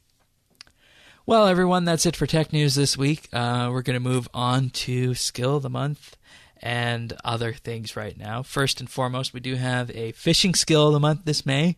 So if you are interested in signing up, you just head on over to rsbnb.com/skotm, and you can sign up in the... I'm sorry, I said fishing. I meant cooking. Sorry, I lied, everyone. I wrote the wrong thing in. I was on the wrong skill. But it's the cooking skill of the month. We got the boring hunter skill of the month right now with GemAndy52 still in first place with 20 million XP, and That's Bad is in second with 5.8. And there's your skill of the month update. It's been flat ever since. Wow. Alrighty, let's go through some of these achievements, eh? I'll take about the first half then. So, Warrock got 99 attack on April 26th. Moving on to the 25th, we have Simbakuro with 99 rune crafting, Alone Fall with 99 invention, Xenon Ray with 120 strength. And now on April 24th, we have Wiley with 99 magic, Letterman with 99 mining, Silverwiz 9 with 99 fishing on the 23rd, Warrock with 99 ranged again, Senrab with 99 herblore, and Divine Quest with 120 dungeoneering also on the 23rd. Then we're moving on to April 22nd, where we have Toragwai getting 99 dungeoneering, Grimy Tosos getting 99 summoning, and Gloom Reborn getting 99 slayer, Fields of Hope getting 99 thieving. That was all on the 22nd, so we're moving on to the 21st. We have Warwick getting 99 invention, and Caralambo 7 is going to be my guess for pronunciation, got 99 attack. And finally, on April 20, we got Sanrep getting 99 construction and Syrah Pyro getting 99 rune crafting. Good job, everyone. Indeed. What a noob that Syrah Pyro person is, eh? Still hasn't gotten his max cape. Hey, I haven't done that either. So let's not point that finger around just yet. Though I guess I'm not really going for it, so it doesn't matter. I get to do it now. Yes. All right. You have a pick of the week. What do you got? Yes. So I've sort of been conditioning my listeners for this pick of the week, like all these weeks. This is the big climax. So you all know how much I care about mechanics by now, I assume. I think they make the game. I mean, I'm in a questing clan, which arguably is often connected to lore and stuff, but like I still think mechanics are even more important than that. And the pick of the week is a game that came out in 2013 and is, in my opinion, still the game that has done the best in marrying mechanics with story. That is, the game mechanics sort of play a part into telling the story to you. It is really hard to explain, but you have to just experience it. The game I'm talking about is called Brothers: A Tale of Two Sons. It's available on Steam, but also on like PS3, 4, Xbox Store, that kind of stuff. It's fairly widely available. Just look for it in your console store. It's probably there. And I don't want to spoil too much because you have to just experience it. But you play two characters who are brothers, and you have to play it with a controller. You can play it with a keyboard, but it's really annoying, and you're just going to give yourself RSI if you try. So you need a controller, and you use the left half on the controller, which is the left analog stick and the left trigger to control one brother, and the right analog stick and the right trigger to control the other brother, which sounds awkward, and to be honest is a bit awkward to play with, but like once you get used to it, you can do a lot of fun stuff with. So all the mechanics sort of use this idea. You get a lot of puzzles, and during the game you sort of get told a story about these two brothers. It only takes like 3 hours to play the game, but I think that's fine. I mean, it's fine. Amount. It's like, it may not be very long. It also depends on how much you do exploring. There's a bunch of achievements to get on the way with like optional puzzles and that kind of stuff. But like it's like 3 hours you can probably get through it, like on average. And the nice thing about it is that you can do it in one sitting, right? You can just lock yourself up and just play it, which is what I recommend doing, because you really get sucked in.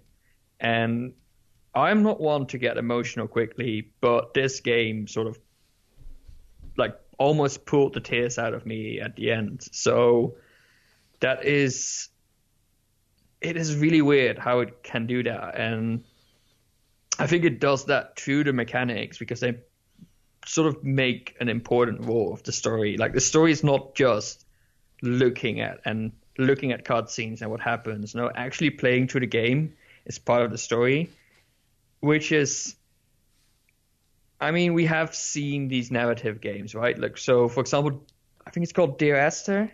It's one of these walking simulators, which is sort of the narrative game in a more classic way, but they don't really have mechanics that convey the story. And then if you look at something like RuneScape, the story is sort of conveyed through dialogue, right? Right. So this really takes the mechanics and tells the story through that, which is something that has been done more since then, but I don't think they did it as well as this game. Also, the graphics in this and the preview here look excellent. I mean, it's made in Unreal Engine, right? And Unreal Engine makes it fairly easy to make a game pretty, and I have known some graphics programmers who are like, I just recognize that this is just default Unreal stuff, but okay. It does look stunning, and it does help.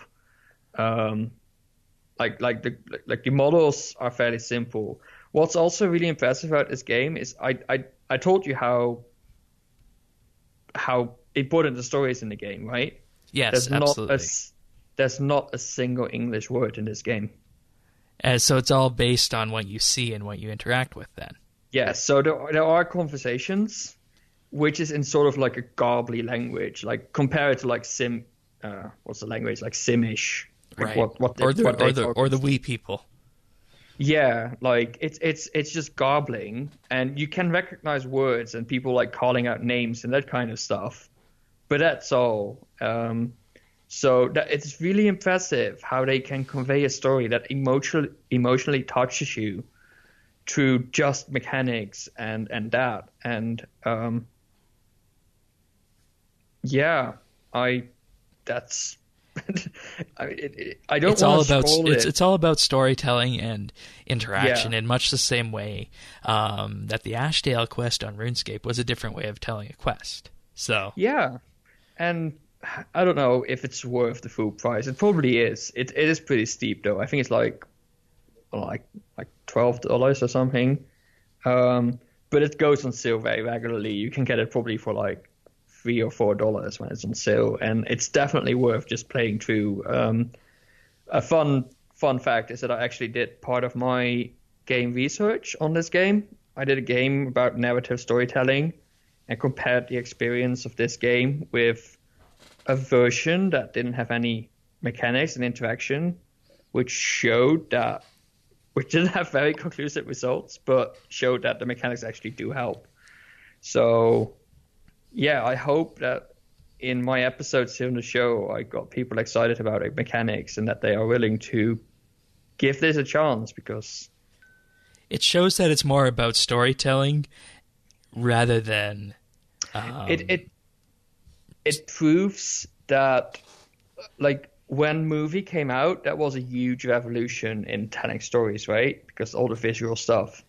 And this sort of shows that games have matured to the point where they can be used to convey important stories. And we have seen that in the past. We have seen things like Her Story, which has a pretty impressive story and that kind of stuff. But I think this was sort of the first game that made people realize the storytelling platforms that games can be, and sort of pushed games from their young child stage to like a mature stage where they can really tackle big problems, and even possibly in the future big sociological problems. And I think you hit the nail on the head. Too many people just see gaming as a way of just like, mindless entertainment, which it can be and often is. But at the same time, you can have this kind of storytelling and immersion in it that it often becomes the most immersive experience, the most immersive story you'll find. Probably second to the imagination that you get when you're reading a book. Mm-hmm. So, I think you hit the nail on the head here, and it's a really great pick of the week that is not something we see often, but it really highlights what's possible. Yeah. So I mean, it's hard to sort of. I never really have like a favorite game. I find it hard to pick one, but this is always one that sort of crops up as like this is probably the most memorable game I ever played. It really touched me really deeply, and that's why I'm always sort of I want to share this with other people and see what they think. So I really recommend just getting it at some point. Don't look at any material that might spoil you. Don't think you can get away with watching a Let's Play, because that's just not going to cut it. You have to just experience this. Like, lock yourself up, just play it. And I have not heard of anybody who regretted that. Yep. Alrighty. That's Brothers: A Tale of Two Sons, findable on Steam. And other consoles. Yeah, other consoles too. So what have you been up to this week? Getting gifts from a Claudia machine. Oh yes, of course. I have been trying to keep up with ports mostly, to be honest. I haven't had a lot of time to play, but I realized the potential ports could give in terms of like profit, and I needed to sort of refill my cash stack after Invention happened. Yep. So I get what you mean there. I've been doing that. I have also like gone around and tried to do small completionist things here and there, but I'm running out of the low-hanging fruit, so I'm having to start to invest into tasks a bit more. But yeah, I still haven't really decided where I want to go with my character in game right now. So I want to get Taskmaster. I think Taskmaster is great. Yeah, except for the Dominion Tower has to happen. I sort of want to get Completionist because the list of requirements is really short for that I have left over, but it includes getting 120 Invention and Dungeoneering, which are pretty big. While on the other hand, the Master Quest Cape requirement list is really, really long, and that's a lot of like book drops I have to get. Yeah, so, and it can feel grindy. Yeah, so I'm probably going to just swing back and forth between the two a bit, doing just whatever I feel like. And otherwise, I don't know, I've just been bank standing and being social in the game. But yeah, that's normally what it ends up being, eh? Yeah, I mean, that's the main reason I play RuneScape mode. Like, I never really wanted to get max as fast as possible. I just want to enjoy the way there, and like just chatting with people is part of the enjoyment. So, yeah. Alrighty. As for me this week on RS, as I mentioned last week, I discovered that I don't have all the port scrimshaws, so I've been working towards getting those, and refilling the cash stack and herb farming just to continue on with the 120 herb lore goal, which is still going slowly but surely. So there's that in RS. And I checked out the Spring Fayre and whatnot, and some more Ark Island hopping whenever I get those tickets. That's what I end up doing, going to the Ark for Invention. Mm-hmm. But last week, we recorded the show, and both of them were out right on time, and then I had to disappear shortly after that. And what I actually ended up doing was I was gone for the weekend on a little trip to Calgary, because there they had an exhibit set up celebrating 50 years of Star Trek. It was called the Starfleet Academy Experience. So that was a neat little roundabout feature that they had at their Science Center in Calgary, and it basically focused on all the various aspects that you would find at Starfleet Academy and in the Star Trek world. And it was very interactive for someone who enjoyed Star Trek, and if you didn't enjoy it or you knew nothing about it, it would be a good learning experience as well. And the bonus on top of it is that it was set up in a museum setting, and they had exhibits there and props. And they weren't replicas, they were things that actually appeared on screen. It's really impressive that you can set up an exhibition that's both accessible to hardcore fans and sort of, I don't know, people are fairly new to it. Like, it was very educational, but at the same time, there were lots of things in there that you would only get if you were a fan. So it worked in that regard. And you know, it was just really interesting to see that something like this would come to Calgary, which is about 3 hours south of here, when normally we don't end up getting that kind of thing up in Canada. Normally that's only reserved for the US. So very interesting indeed, and it was a great experience there, and I'm glad I got the chance to go and see it. So that was last weekend, and anyone who listens to this podcast will know that Star Trek plays a pretty large part of the way things work on this show, and once upon a time we did count the amount of Star Trek references we'd get. So anyways, that's been me this week. Aside from that, I don't think there's much else. We are heading into May. We don't know what May is going to hold, of course, for RS, but we do know we will have a new co-host next week for the month of May, and I'm not going to spoil that this time like I spoiled the past two. So with that being said, thank you, Sirion, for doing this for the last 3 months. It's been a joy. And it was a pleasure to be on the show. Thanks for having me. Yep. And with that being said, to the listeners, thank you for sharing your time with us, and we will see you next week. See ya.